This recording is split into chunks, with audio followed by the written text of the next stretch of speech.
Na tela, temos as condições necessárias para realizar a instalação de um equipamento de ar-condicionado de 12.000 BTU por hora. Por razões relacionadas à disponibilidade do local de instalação, é necessário posicionar a unidade externa 2 andares abaixo da unidade interna. A diferença vertical entre as duas unidades será de 6 metros, equivalentes a 19,7 pés, enquanto a distância horizontal total será de 4 metros, equivalentes a 13,1 pés. Esse tipo de instalação requer uma análise cuidadosa, pois as diferenças de altura e o comprimento total das tubulações influenciam diretamente o retorno do óleo ao compressor, a queda de pressão do refrigerante, a capacidade de refrigeração e a vida útil do equipamento.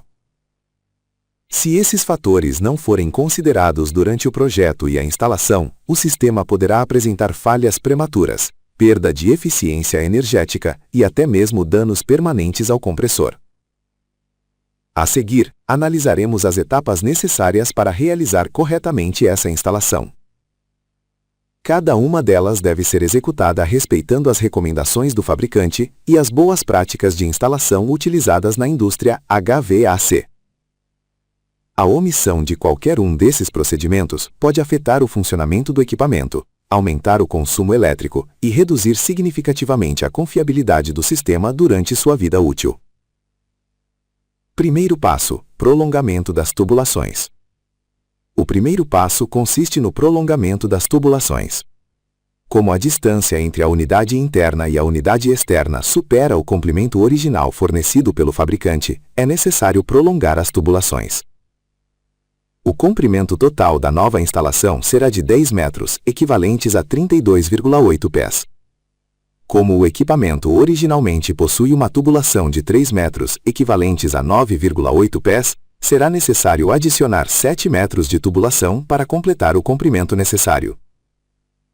Essas tubulações devem ser de cobre para refrigeração, com o mesmo diâmetro especificado pelo fabricante e com uma espessura adequada para suportar a pressão de trabalho do refrigerante R410A.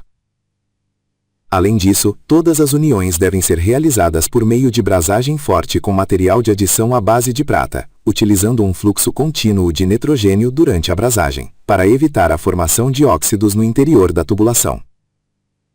Esses contaminantes podem afetar componentes como a válvula de expansão e o compressor, por isso é fundamental evitar sua formação durante o processo de brasagem.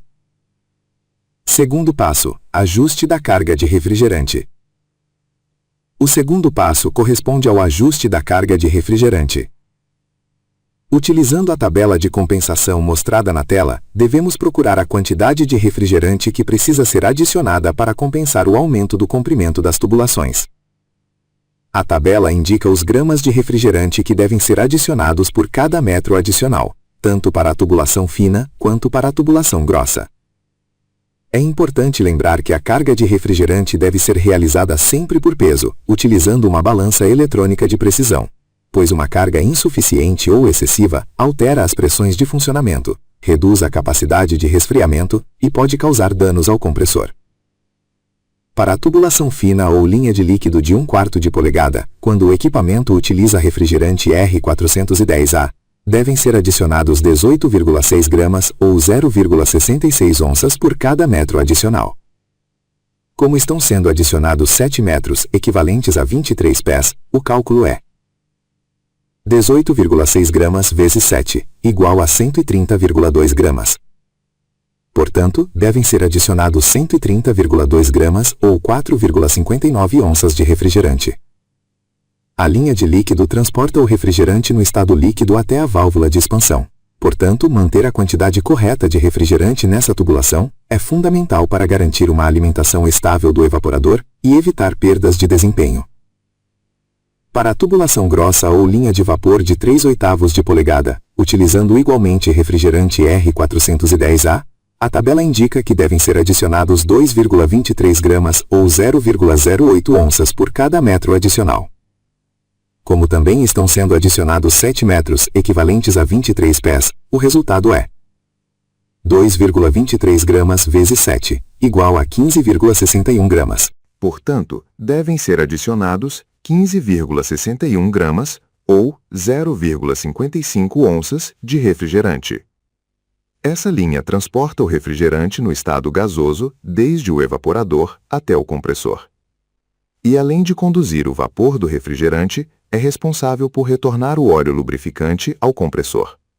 Por essa razão, sua instalação correta é fundamental para evitar problemas de lubrificação. Finalmente, ao somar os dois valores obtidos para ambas as linhas, 130,2 gramas mais 15,61 gramas igual a 145,81 gramas.